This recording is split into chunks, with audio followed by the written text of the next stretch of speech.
Hey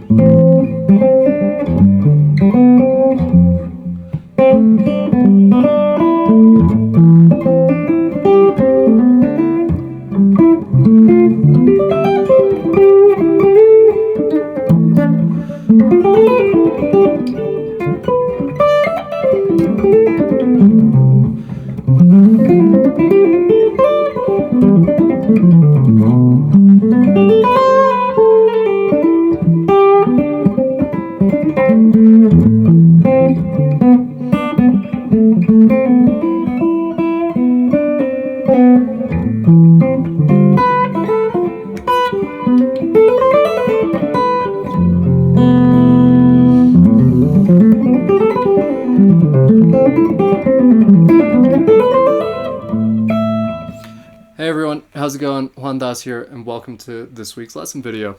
And today I wanted to talk about triad pairs, and I was trying to use them as much as I possibly could in the intro, just to kind of give you an idea of what we'll be talking about a little bit. And today I wanted to talk about just the fundamentals of what triad pairs are, and also a bit about how I might use them. And ways that you can start applying them in your own playing. In a way, it's kind of an extension of what we talked about a few weeks back, and just triad fundamentals, which if you haven't checked that out and you want a refresher, or if you're not familiar with triads in a deep sense, please do go check that out. There are a bunch of great exercises in there for you.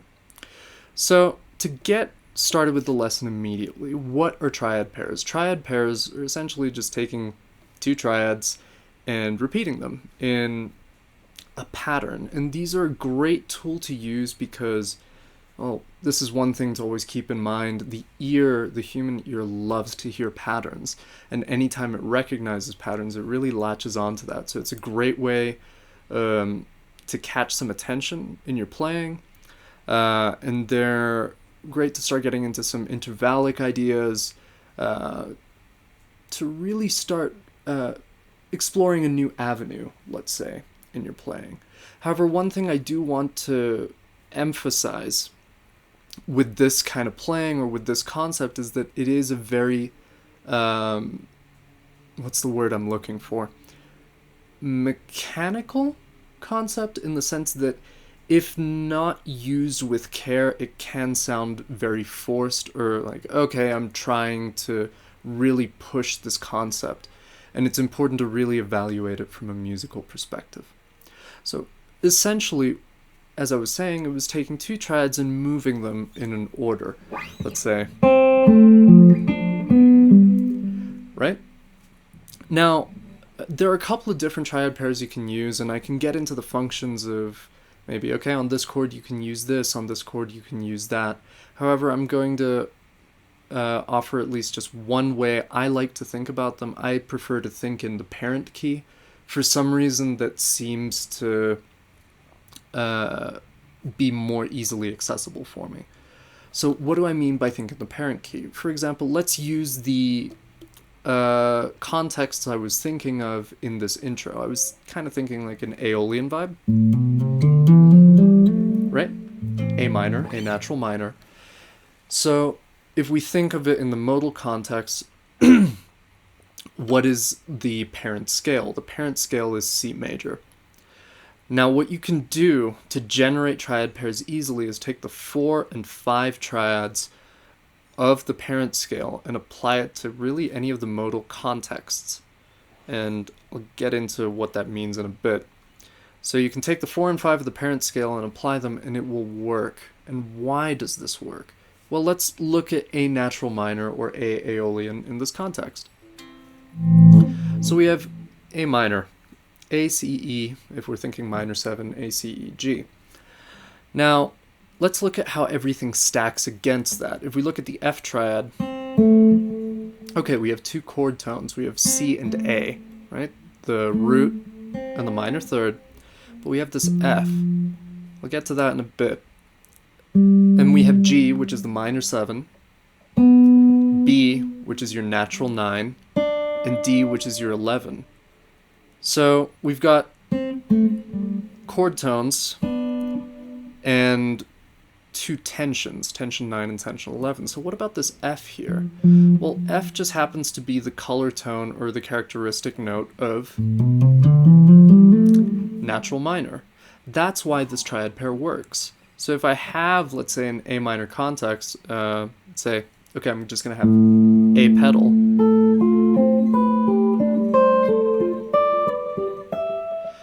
It outlines the vast majority of the notes you would need to get that color, and this is why triad pairs are extremely effective.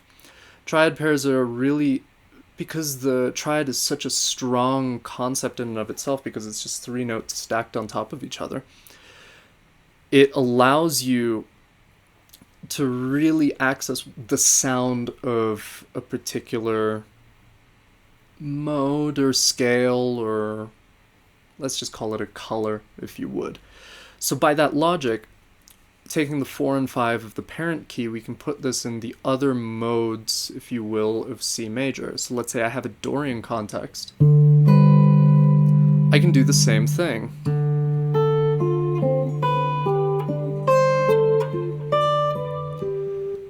However, those F and G triads are now functioning differently. If I look at the structure against D or a D minor chord, I have the 5th, minor 3rd, and minor 7th, tension 13, tension 13, the 11, and then the root.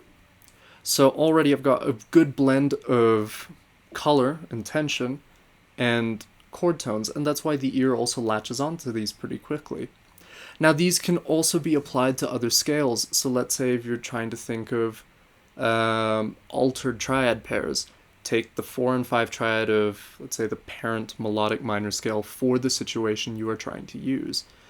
Now yes, I could go into detail and say, okay, on this chord you can use the root triad and a triad a whole step up and different formulas like that, but for whatever reason this seems to really make sense for me, and it's kind of how I think about this, and kind of what I try to do on this channel is just offer my personal perspective on techniques that I use in my playing and composition concepts and things like that.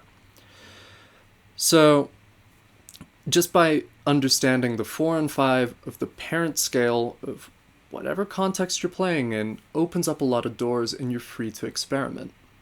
Now, how can we use triad pairs? Well, one thing I would suggest, and if you watched my triads video, you could see that I'd mentioned, okay, try some inversion exercises to make sure your triads are in shape. So what you can do to get yourself started is do that, but with the triad pair. So I can take F, G, then move it up to its next inversion, F, G, next inversion, F, G, next inversion. And you can do this on different string sets. F, G, F, G, F, G, and then you have your octave again. Let's try the 5th string root. So we got F, G, F, G, F, G. And, well, I can't do it down here, but I can do F, G, F, G, F, G. And then start mapping these things out. Then by bearing this in mind, you can start creating your own lines. So I want to give you a couple of ways you can start messing around with the ideas. What's very common and what can sometimes cause triad pairs to sound a little forced or tired is just running the inversion in a set order. So let's say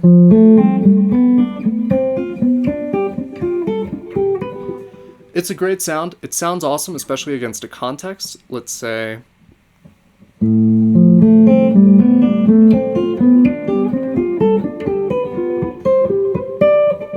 that's a good tension building device, and it's great to kind of, if you keep the line going, especially with a good time feel, like, and really keep it going, it can bring a listener to the edge of their seat, which is a really cool effect. But you can experiment with the sounds, and this is kind of why I was saying also look at your triads all over the neck. So let's say maybe I go up one and down the other.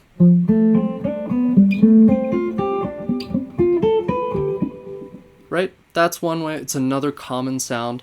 How about all descending? For some reason, I think this isn't something I see a lot of guitar players do, except maybe a small handful, but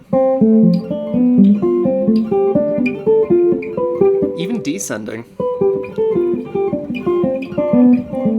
that's the sound you can use. But what I like to do is jumble the notes around a bit. Just kind of juggle them out and see, juggle them around and see, okay, what can I come up with?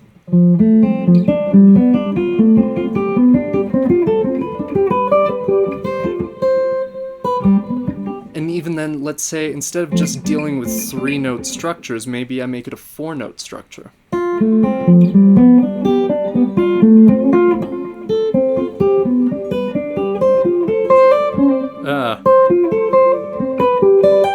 That's a cool one. So I'm messing around with the order a little bit.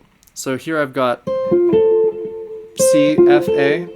Then I hit the D, but I go right down to a C. So I'm borrowing notes. As opposed to just treating it as a linear sequence, I'm borrowing maybe one note from the other triad in the pair and just placing it in a different place. And that gives a little more interest, let's say, and then the pattern doesn't become as predictable. Another thing you can do is tweak the inversions, and I've talked about this in the past, I think in a really old lesson I did when I used to upload like little 1-minute lessons to Instagram, is you can take the structure and rather than just treat the two triads as, okay, root position, first inversion, you can maybe play root position and then first inversion. So that would sound a little like this. So I've got root position F, then first inversion G, right? So that offers a really interesting sound because now you can tell there's a pattern, especially if you speed it up. You can tell there's a pattern. You can tell it's a linear sequence, but it's a little more hidden, if you would. Try practice this with the different inversions. So you can do first inversion and second inversion. Also, I do want to emphasize, use fingerings that are comfortable for you. If you practice with fingerings that are more comfortable for you, you're more likely to use the concept. Right? Second inversion and root position. So second inversion F, then root position G.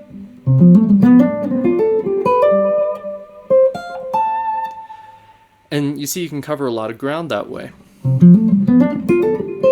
Oh, what was that? Yeah, there it is. And it's less, as I was saying, it's less predictable.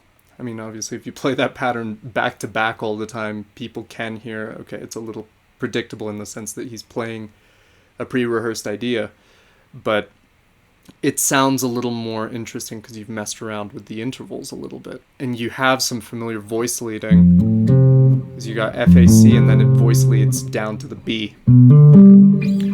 Another thing you can do, and this is what I was doing in the opener, is you can actually apply this also to your spread triads, which opens up the intervallic structures a little more. So instead of everything being a very tight linear focus, you can start tapping into that wider intervallic idea.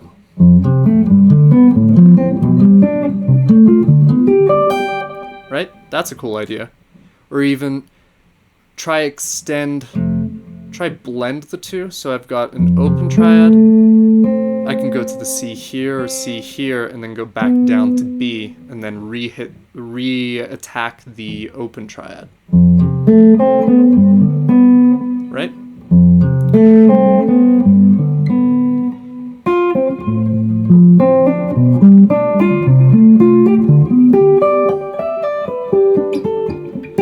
And then you can start connecting ideas together. So already you're starting to look at a vast number of ways to just kind of branching out instead of just thinking a triad pair has to be.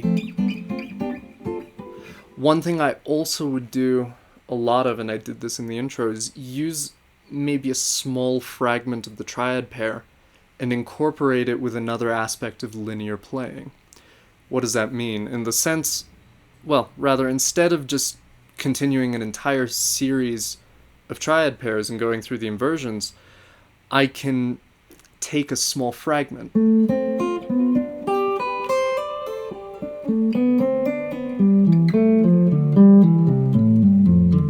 and connect it with maybe other concepts I use. Let's say I want to do a triad pair, and then I want to play a intervallic structure.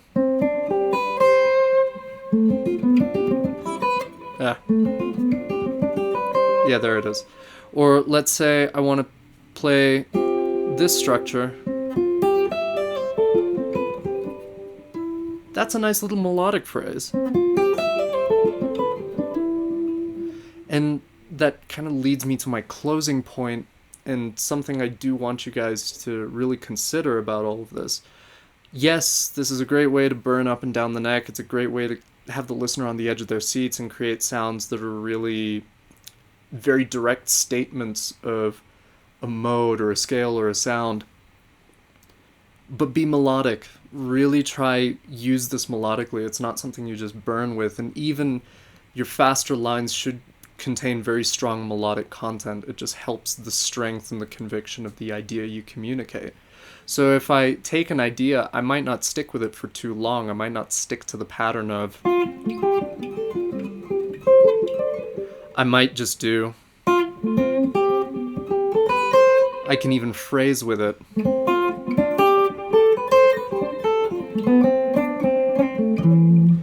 And then maybe branch out.